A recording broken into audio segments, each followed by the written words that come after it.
തിരുവനന്തപുരം കിളിമാനൂരിൽ ഇന്നലെ നാടുവിട്ട യുവതി ആ യുവതി പോലീസ് പിടിയിലായി എന്ന വാർത്ത വരുന്നുണ്ട്. ഈ സംഭവത്തിൽ ഓൺലൈൻ തട്ടിപ്പ് പോലീസ് സ്ഥിരീകരിച്ചു എന്നും വാർത്ത വരുന്നു. സോഷ്യൽ മീഡിയ വഴി പ്രോഡക്റ്റ് റിവ്യൂ അയച്ചു നൽകിയാൽ പണം നൽകാമെന്ന് വാഗ്ദാനം നൽകിയായിരുന്നു തട്ടിപ്പ് നടന്നത്. ഇതിന് പിന്നിൽ മലയാളികൾ ഉൾപ്പെട്ട ഒരു തട്ടിപ്പ് സംഘമുണ്ടെന്ന് പോലീസ് സംശയിക്കുന്നു.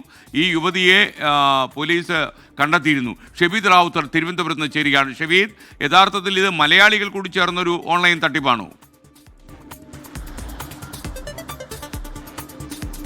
പോലീസ് ഇപ്പോൾ എത്തിയിരിക്കുന്ന ഒരു നിഗമനം അങ്ങനെ തന്നെയാണ്. അതിൽ ഏറ്റവും പ്രധാനപ്പെട്ട കാര്യം, ഇന്നലെ രാത്രി 8:30 നമ്മൾ ഈ വാർത്ത പുറത്തുവിടുന്നത്. അതിനുശേഷം 10:45 ഈ യുവതിയെ തമ്പാനൂർ റെയിൽവേ പോലീസ് റെയിൽവേ സ്റ്റേഷനിൽ നിന്ന് കണ്ടെത്തുകയായിരുന്നു. അതിനുശേഷം ഇവരെ കിളിമാനൂർ പോലീസിന് കൈമാറി. കിളിമാനൂർ പോലീസ് ഇവരുടെ മൊഴി വിശദമായി എടുത്തപ്പോഴാണ് ഓൺലൈൻ തട്ടിപ്പ് സ്ഥിരീകരിച്ചത്. അതിൽ ഈ പാർവതി എന്ന് പറയപ്പെടുന്ന ഓൺലൈൻ തട്ടിപ്പിൽ കുടുങ്ങി നാടുവിട്ട ആ യുവതി പോലീസിനോട് പറഞ്ഞ കാര്യങ്ങൾ ഇങ്ങനെയാണ്.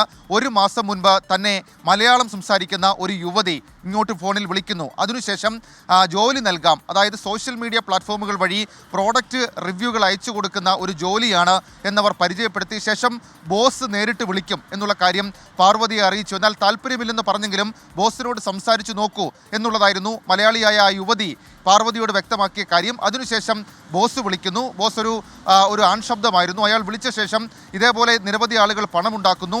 ആദ്യഘട്ടത്തിൽ ഒരു 1700 രൂപ, നിങ്ങൾ ഒരു പ്രൊഡക്റ്റ് റിവ്യൂ 24 പേർക്ക് അയച്ചു കൊടുക്കൂ, ഒരു 1700 രൂപ നൽകാമെന്ന് പറയുന്നു. അങ്ങനെ 1700 രൂപ ഇവർക്ക് പാർവതിക്ക് കിട്ടിയതോടുകൂടി കൂടുതൽ തുക ഇതിനകത്ത് ഇൻവെസ്റ്റ് ചെയ്താൽ കൂടുതൽ പണം കിട്ടും എന്ന് ഇവർ പാർവതിയെ പറഞ്ഞ് വിശ്വസിപ്പിച്ച് 10,000 രൂപ ആദ്യം ഇൻവെസ്റ്റ് ചെയ്യുന്നു.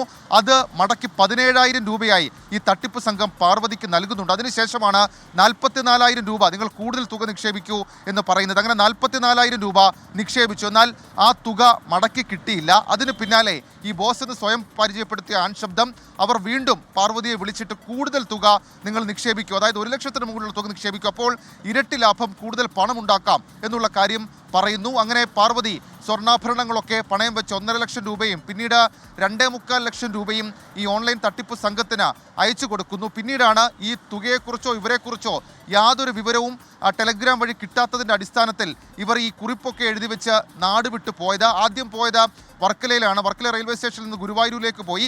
ഗുരുവായൂരിൽ നിന്ന് തിരിച്ച് തിരുവനന്തപുരത്തേക്ക് വരും വഴി പലതവണ ആത്മഹത്യക്ക് ശ്രമിച്ചു. ട്രെയിനിൽ നിന്ന് ചാടി ആത്മഹത്യ ചെയ്യാൻ ശ്രമിച്ചു. എന്നാൽ മറ്റു യാത്രക്കാർ കാരണം അത് കഴിഞ്ഞില്ല എന്നുള്ള കാര്യം കൂടി പാർവതി ഇപ്പോൾ പോലീസിന് വിവരമായി നൽകിയിട്ടുണ്ട്. ഏതായാലും ഇതിലൊരു മലയാളി സാന്നിധ്യം, ഈ തട്ടിപ്പ് സംഘത്തിലൊരു മലയാളി സാന്നിധ്യം പോലീസ് ഉറപ്പിക്കുന്നുണ്ട്. കാരണം ഇവരെ വിളിച്ച നമ്പറുകൾ മാത്രവുമല്ല, ഇവരെ വിളിച്ച യുവതി അവരടക്കം ഉത്തരേന്ത്യയിൽ പ്രവർത്തിക്കുന്ന, അല്ലെങ്കിൽ രാജ്യത്ത് മുഴുവൻ പടർന്നു കിടക്കുന്ന ഉത്തരേന്ത്യൻ സംഘത്തിലെ മലയാളി സാന്നിധ്യം കൂടി പോലീസിന് സംശയമായി ഇപ്പോൾ വരുന്നുണ്ട്. ഇതിന്റെ അടിസ്ഥാനത്തിൽ ചില സംശയമുള്ള വ്യക്തികളെ കേന്ദ്രീകരിച്ചടക്കം പോലീസ്, കിളിമാനൂർ പോലീസും തിരുവനന്തപുരം റൂറൽ പോലീസും വ്യാപക അന്വേഷണം നടത്തി വരികയാണ്. സ്കെയിൻ, താങ്ക് യു.